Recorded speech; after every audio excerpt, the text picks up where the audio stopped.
नमस्कार विद्यार्थी मित्रांनो, कर्मवीर स्पर्धा परीक्षा केंद्र लातूरच्या वतीने मी रमेश भारती आपल्या सर्वांचं सहर्ष स्वागत करतो। आपण आज अक्षवृत्त आणि रेखावृत्त याबद्दल माहिती घेऊया। अक्षवृत्त म्हणजे काय तर लॅटिट्यूड आणि रेखावृत्त म्हणजे काय तर लॉंगिट्यूड। आता आपण लॉंगिट्यूड आणि लॅटिट्यूड म्हणजे आपण काय पाहणार आहोत बघा। जर आपण उभ्या रेषा पाहिल्या मित्रांनो तर त्याला रेखावृत्त असं म्हणतो। या काल्पनिक रेषा आहेत। या काल्पनिक रेषा उदयास का आल्या किंवा त्याचा अभ्यास करून आपण पुढे का आलो तर ब्रिटिश साम्राज्य सर्व जगभर होतं, परंतु काही ठिकाणी दिवस आणि काही ठिकाणी रात्र असतात। तर या सर्वांमध्ये एक वाक्यता वेळेमध्ये असावे, कॅलेंडर हे कसं चालावं या दृष्टिकोनातून रेखावृत्ताचा उपयोग केला जातो। अक्षवृत्त ज्या आडव्या रेषा असतात त्या आडव्या रेषांचा उपयोग हा आपण हवामानासाठी करतो, ते एक वेगळ्या व्हिडिओमध्ये पाहूया।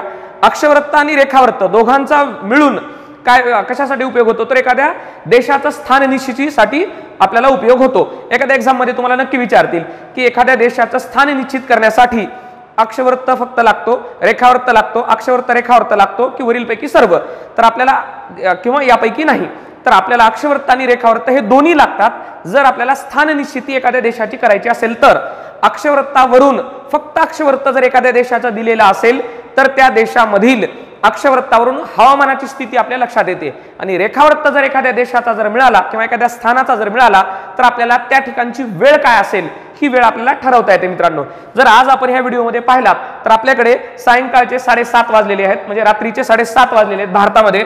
तर भारतामध्ये अंधार पडलेला आहे, जवळजवळ पूर्ण भारतामध्ये अंधार पडलेला आहे, परंतु या बाजूला जर तुम्ही पाहिलात तर या सिच्युएशन मध्ये तुम्ही पाहत असताना तुमच्या लक्षात येईल की या ठिकाणचा पूर्ण भाग हा दिवस आहे, म्हणजे उजेड आहे।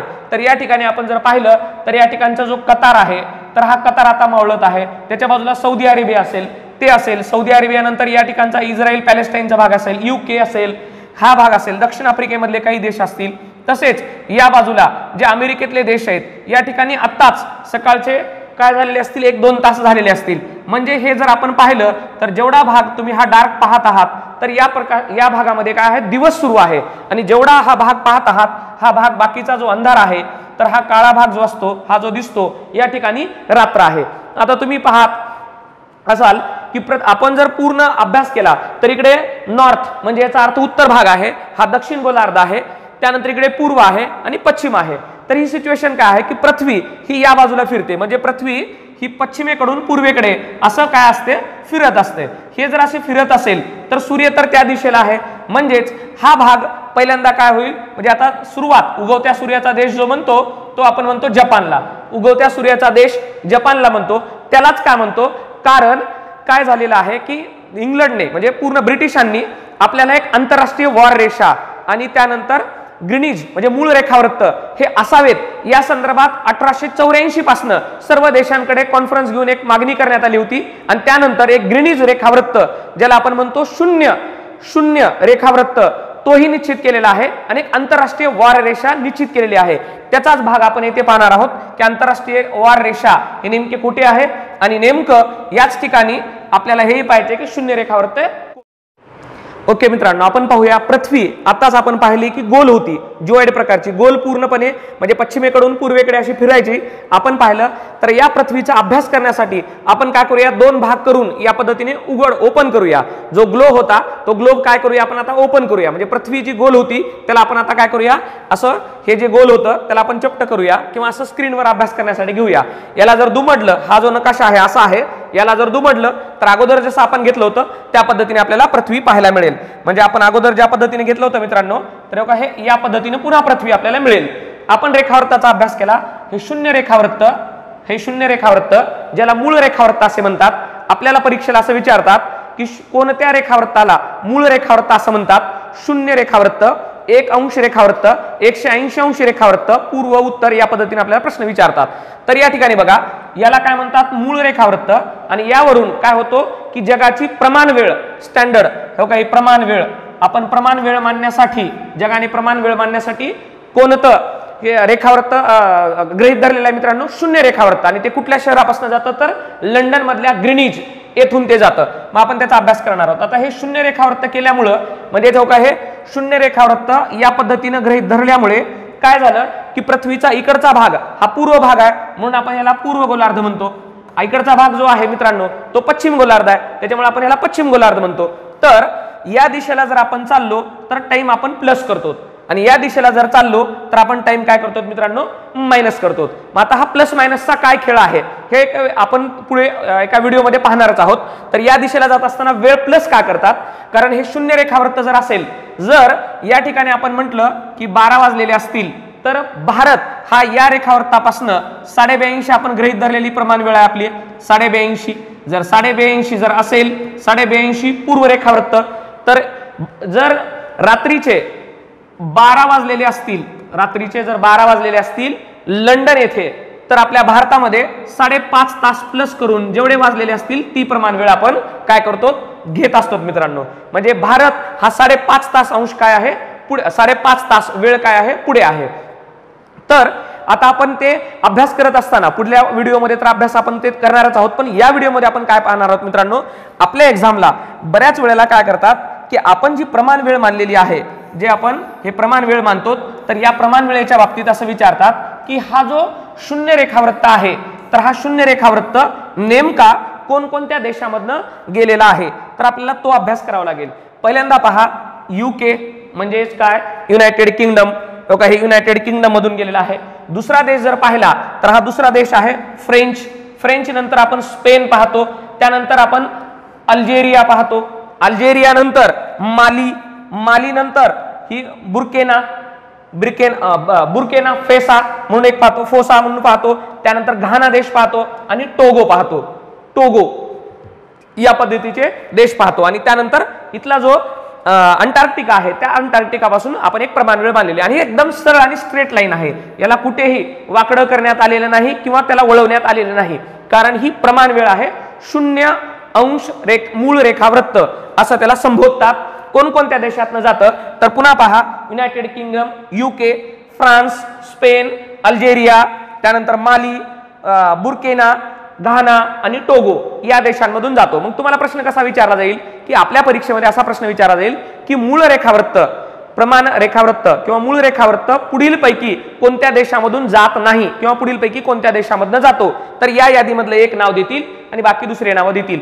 हा प्रामुख्याने ग्रीनिज म्हणजे ह्याचं जे आपल्याला जे स्थळ दिसेल तर ते ग्रीनिज या ठिकाणी दिसेल, कारण ग्रीनिज या ठिकाणी जर आपण गेलो UK मध्ये ग्रीनिज या ठिकाणी जर गेलो तर ग्रीनिज या ठिकाणी आपल्याला असं पाहायला मिळतं की एक रेष आहे ज्याला आपण काय म्हणू, आपण मूळ प्राईम नंबर म्हणतो, प्राईम रेखावृत्त असं म्हणतो. मूळ रेखावृत्ताच्या या बाजूला जर चाललो म्हणजे उदाहरणार्थ पूर्व गोलार्धाकडे, तर या बाजूला वेळ वाढत जातो आणि या गोलार्धात जर जात असेल तर या गोलार्धामध्ये वेळ कमी होत जातो. त्याबद्दल आपण आता पुढे पाहू. मित्रांनो, आपण आत्ताच पाहिलं की हा जर मूळ रेखावृत्त शून्य रेखावृत्त असेल तर कोणकोणत्या देशामधनं जातो, आणि त्यात आपण एक पाहिलं की हा मूळ रेखावृत्त लंडनच्या आग्नेयेला असलेला म्हणजे लंडनच्या जवळ असलेल्या ग्रीनिज येथून काय करतो, तो जात असतो. तर त्या ग्रीनिज या शहराजवळ किंवा ग्रीनिज पासून जेथून हा शून्य रेखावृत्त जातो त्या ठिकाणी एक म्युझियम बनवलेला आहे, त्याला रॉयल ऑब्झर्वेटरी ग्रीनविच असं आपण त्याला म्हणतो. तर हे म्युझियम आहे. तर त्या म्युझियमच्या जवळ जर तुम्ही जाऊन थांबलात तर आता इथे पहा, मी ज्या पद्धतीने आता थांबलेलो आहे त्याच पद्धतीने जर थांबलो तर भारत या बाजूला आहे, चीन बघा इथं भारत असेल, या बाजूला चीन असेल, इकडे इंडोनेशिया असेल, ऑस्ट्रेलिया असेल, या बाजूला जर गेलो मित्रांनो तर उत्तर अमेरिका असेल आणि दक्षिण अमेरिका असेल. हा आनंद या ठिकाणी घेता येतो, कारण हे जे दिसत आहे तुम्हाला तर ह्या म्युझियमच्या बाहेर या पद्धतीने एक पट्टी लावलेली आहे. आपण जर 2 पाय जर असे ठेवले तर या बाजूला जर आपण गेलात तर या बाजूचा आनंद असा घेता येतो की या बाजूला जर तुम्ही जाणार असाल तर इकडे मायनस मध्ये वेळ जातो आणि या बाजूला जाणार असाल तर प्लस मध्ये वेळ जातो. हा आनंद म्हणजे काय, जर येथे जर वाजलेले असतील, समजा 1 वाजलेले असतील, जर या ठिकाणी 1 वाजलेले असतील दुपारचे, जर हे 1 वाजलेले असतील तर भारतात त्याच वेळेला किती वाजले असतील, तर या घड्याळानुसार आपण इथे जर 1 वाजले असं म्हटलं तर त्यावेळेला भारत 5.5 तास हा पुढे असेल, म्हणजे 5 आणि 1 6, 6:30 वाजलेले असतील सायंकाळचे काय झालेले असतील, 6:30 वाजलेले असतील. आणि एखादा देश तिकडचा जर न्यूयॉर्क असेल तर न्यूयॉर्कच्या बाबतीत जर समजा उदाहरणार्थ आपण असं गृहीत धरलं, इथून न्यूयॉर्क एक 3 तासाचा आहे, 3 तासाचं अंतर आहे न्यूयॉर्कचं, तर ते 3 तास यामधनं 1 मधून वजा करावे लागतील. म्हणजे 1 मधून जर 3 वजा केले तर इकडे काय होईल, वजा केल्यानंतर सकाळचे 10 वाजलेले असतील. हा आनंद या ठिकाणी घेता येतो. म्हणजेच या बाजूला वेळ काय होते, वजा होते, आणि या बाजूला काय होते, वेळ काय होत असते मित्रांनो, वाढते. म्हणूनच याला असं म्हणतात की आपण जर शून्य रेखावृत्त म्हटलं तर पूर्व गोलार्धामध्ये वेळ ही काय होते प्लस होते, आणि जर या बाजूला गेलात पश्चिम गोलार्धामध्ये तर वेळ काय होते मायनस होते. याचा आनंद तो म्हणजे या ग्रीनविच, हे जो ग्रीनविच आपण ग्रीनिज रेखावृत्त असं म्हणतो, तर ग्रीनिज हा शून्य रेखावृत्ताच्या जवळ ही एक म्युझियम आहे, त्या म्युझियम मधली ही घटना. मित्रांनो आताच आपण जे पाहिलं त्याच्यामध्ये आपण पाहिले की शून्य रेखावृत्त असेल तर शून्य रेखावृत्ताच्या पूर्वेकडे 180 रेखावृत्त आपण पोहोचतो, म्हणजे 179 काउंट करतो, 180वा याच्या विरुद्धात अपोजिट येतो, याही दिशेला 179 काउंट करतो आणि याच्या विरुद्ध ही 180 येतो, म्हणजे शून्य रेखावृत्ताच्या एकदम अपोजिट साईडला, हा जर शून्य इकडचा असेल तर त्याच्या एकदम अपोजिट साईडला 180 अंश रेखावृत्त असं म्हणतो, आणि 180 अंश रेखावृत्ताला आंतरराष्ट्रीय वार रेषा, डेट आपली जी तारीख असते का तारीख, आंतरराष्ट्रीय वार रेषा किंवा इंटरनॅशनल डेट लाईन असं त्याला संबोधतात. बऱ्याच वेळेला एक्झामला हे प्रश्न विचारतात की मूळ रेखावृत्त ज्याची प्रमाण वेळ जग समजतो त्याला कोणत्या नावाने ओळखतात. शून्य रेखावृत्त 180 अंश रेखावृत्ताला काय म्हणतात, आंतरराष्ट्रीय वार रेषा असे म्हणतात.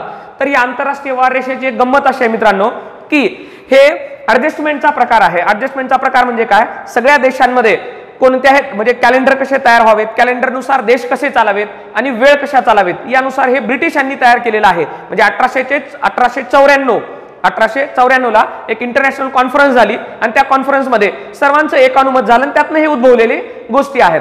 तर पहा ही आंतरराष्ट्रीय वार रेषा जी आहे तर ही काल्पनिक रेषा आहे. म्हणजे काल्पनिक रेषा म्हणजे आजच्या जीपीएस मध्ये तर फार सोपी आहे, त्यावेळेला ती काल्पनिक रेषा संबोधलेली होती. ही काल्पनिक रेषा तयार करत असताना, आंतरराष्ट्रीय वार रेषा तयार करत असताना एक गोष्टीची काळजी घेतलेली आहे, ती म्हणजे जसं शून्य रेखावृत्त स्ट्रेट होता, कोणकोणत्या देशातून गेला ते पाहिलो, परंतु या ठिकाणी आंतरराष्ट्रीय वार रेषा कोणत्याही देशातून जर जात असेल तर ती डायरेक्ट घेऊन गेलेली नाही.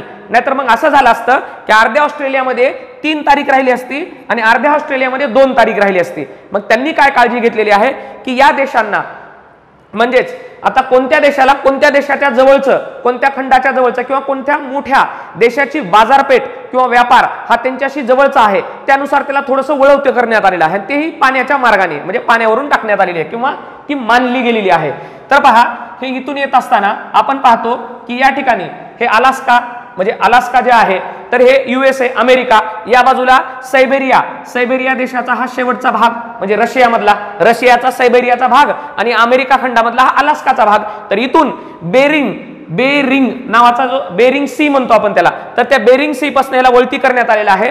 या बाजूचे जे बेट आहेत ते अमेरिकेकडे आहेत, म्हणजे यांना जरी हे असं स्ट्रेट घेतलं असतं तर नुकसान काय झालं असतं की या बेटांना प्रॉब्लेम झाला असता आणि ते बेटे सर्व जवळचे कोणाच्या होत्या, अलास्का म्हणजे अमेरिकेच्या जवळचे होते. त्यामुळे हे बेटे या बाजूला घेऊन जाण्यासाठी इकडे वळती करण्यात आलेलं आहे. तर या बेटांना तर इकडे सोपच होतं, त्यामुळे हे वळती करण्यात आलं.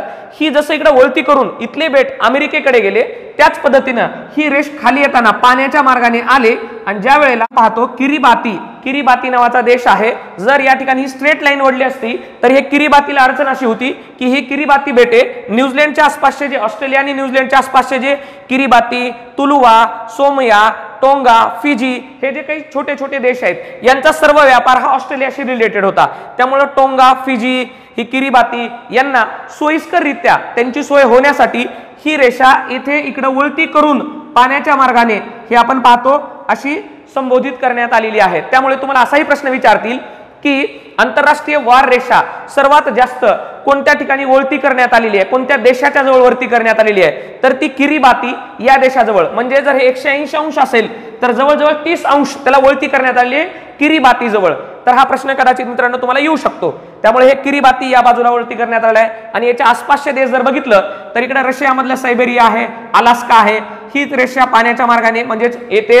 पॅसिफिक ओशियन आहे, पॅसिफिक ओशियनच्या मध्यातून येते, पॅसिफिक महासागरामधून येत असताना येथे किरिबाती देश आहे, त्या किरिबाती देशाजवळ वळती होते. याच्या अलीकडच्या साईडला तुलुवा आहे, त्यानंतर इथं सोम्या म्हणतो, त्यानंतर टोंगा आहे, टोंगाच्या इकडे फिजी देश आहे. कारण हे जर सरळ आलं असतं तर या देशांना अडचण आली असती. या सगळ्या देशांचा व्यवहार हा ऑस्ट्रेलियाशी आहे, न्यूझीलंड बेटाशी आहे. त्यामुळे यांना या बाजूला वळती करून ही रेषा इकडे घेण्यात आलेली आहे. टोंगा, फिजी, तुलुवा आणि किरिबाती. तर किरिबाती जवळ सर्वात जास्त रेष इकडं वळती करण्यात आली आहे. तर या बाबतीत हे असं काच करण्यात आलं तर याची एक मजेशीर गोष्ट अशी आहे मित्रांनो, हे जर पृथ्वी अशी गोल जर असेल, याला जर आपण शून्य रेखावृत्त म्हणला, ओके, हे शून्य रेखावृत्त, तर शून्य रेखावृत्ताच्या इकडे आपण काय म्हणतो, वेळ पुढे जाते प्लस, आणि इकडे जर गेलो तर मायनस मानतो. तर ही आंतरराष्ट्रीय वार रेषा 0 अंश, ओके, 0 अंश रेखावृत्त आहे, याच्या कम्प्लीट अपोजिट आहे. कारण ह्याला तर काय करतो आपण, असं मोल्ड करतो आणि गोल करतो, हे त्याच्या विरोधात जाते. ही जर बोल्ड केली आणि गोल झाली तर या भागात जर समजा या ठिकाणचा एखादा व्यक्ती असेल आणि हा व्यक्ती जर इकडे कॅनडाला जाणार असेल, म्हणजे इथला जपान, आपण आता हा जपान देश घेऊ, जपान मधला एखादा व्यक्ती हा जर इथं कॅनडामध्ये जाणार असेल, जपानच का घेतलं, कारण सूर्य उगवल्यानंतर सगळ्यात पहिल्यांदा याला दिसतो, म्हणजे जपानला दिसतो, किंवा असं म्हणतात की उगवत्या देशाचा सूर्य कोणता, तर जपान म्हणतात. तर ह्या जपानचा व्यक्ती जर इकडे कॅनडाला गेला तर काय करावं लागेल, जर याच्याकडे 31 मे तारीख असेल, किंवा आपण एक सोपी घेऊ, सगळ्यात सोपी 3 तारीख घेऊ, 3 मे ही जर तारीख या ठिकाणी असेल, तर इथे जर 3 मे असेल तर हा व्यक्ती इथे कॅनडामध्ये पोहोचल्यानंतर एखाद्या तासामध्ये जर तात्काळ पोहोचला, 1-2-3 तासामध्ये जर पोहोचला, तर हे 3 मे असेल तर इथं 2 मे तारीख घ्यावी लागेल. कारण नेहमी आपण सांगतो की आंतरराष्ट्रीय वार रेषाच्या इकडचा भाग जो आहे, इकडचा भाग जो आहे हा तारखेवाईज पुढे चालतो, हा तारखेवाईज पुढे चालतो. इकडे जर 3 मे असेल तर इकडे 2 मे असते, इकडे जर 4 मे असेल तर इकडे 3 मे असते. त्यानुसार हे ऍडजस्टमेंट आपल्याला करावी लागते. म्हणजे त्या वेळेत गेल्यानंतर, त्या देशात गेल्यानंतर टाइम झोन नुसार आपली घड्याळ ऍडजस्ट होते. कारण जागतिक स्तरावरती 24 टाइम झोन आहेत. ते टाइम झोन जर असतील तर प्रत्येक देशामध्ये त्यांची एक स्थानिक वेळ, स्टँडर्ड वेळ हे आपल्या प्रमाणित वेळेनुसार ऍडजस्ट केले, शून्य रेखावृत्तानुसार. तर त्यानुसार जर पाहिलं तर आंतरराष्ट्रीय वार रेषा म्हणजे इंटरनॅशनल डेट लाईन याच्याजवळ जर गेलं तर या बाजूला म्हणजेच आपल्या उजव्या हाताला जर गेलो तर आपली डेट मागे जाते, आणि इकडे जर डाव्या बाजूला गेलो तर आपली डेट काय होते मित्रांनो, वाढते. ही एक मजेशीर गोष्टी आहेत. असे वेगवेगळे मजेशीर गोष्टींचा आनंद घेऊ, वेगवेगळ्या व्हिडिओ तुमच्यापर्यंत पोहोचतील. कसं वाटलं मित्रांनो कळवा. जर आवडलं असेल नक्की सबस्क्राईब करा, लाईक करा, सगळ्यांपर्यंत शेअर करा. धन्यवाद मित्रांनो.